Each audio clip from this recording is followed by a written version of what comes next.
from the Consumer Action Law Centre. David, really appreciate your time this afternoon. Now, we know Optus is refusing to pay compensation, but what legal rights do customers and indeed businesses, many who have lost thousands, have in this situation?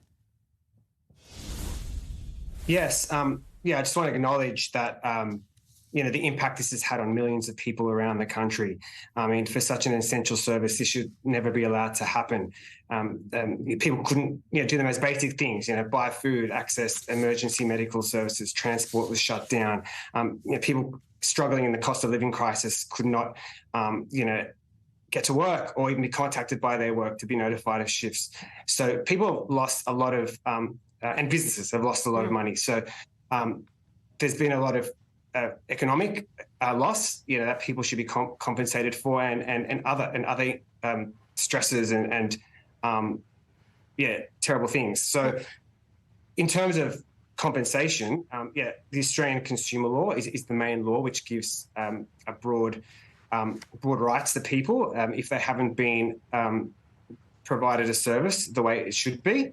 And they would have rights to seek a remedy if to put them back into the position that they should have been if that service was delivered properly.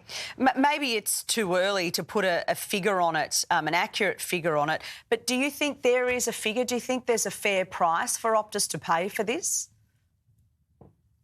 Well, every individual circumstance will be different. I mean, we're still trying to get to the bottom of, the cause. That will be important. And like I said, everybody's level of loss and inconvenience would be different, and that will also be relevant in terms of any compensation or remedy. We recommend that people, keep a record of any financial loss, out-of-pocket expenses that have occurred, because they'll need that evidence, to request any compensation or remedy, and even written records of how it's impacted them as well. So if you're a customer yesterday who were affected, and let's just say, obviously, you're not happy, what can they do? What's your advice to them? Yeah, so, obviously there's talk about, we're waiting to hear what Optus are going to offer. There's talk about, maybe broader compensation schemes. There's been a few inquiries, both on a state and federal level announced today. But people definitely have the right to complain and request a remedy from Optus directly, and they can do that. They can start doing that now.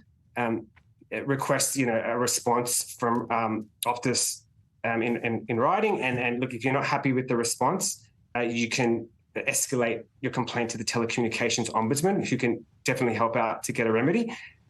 But Optus have a social obligation to do the right thing by their customers. They have the power to help people and appropriately. Sure. As well. There's certainly a long way to go. David, really appreciate your time this afternoon. Thank you. And soon we'll speak to a tech expert about what the contingency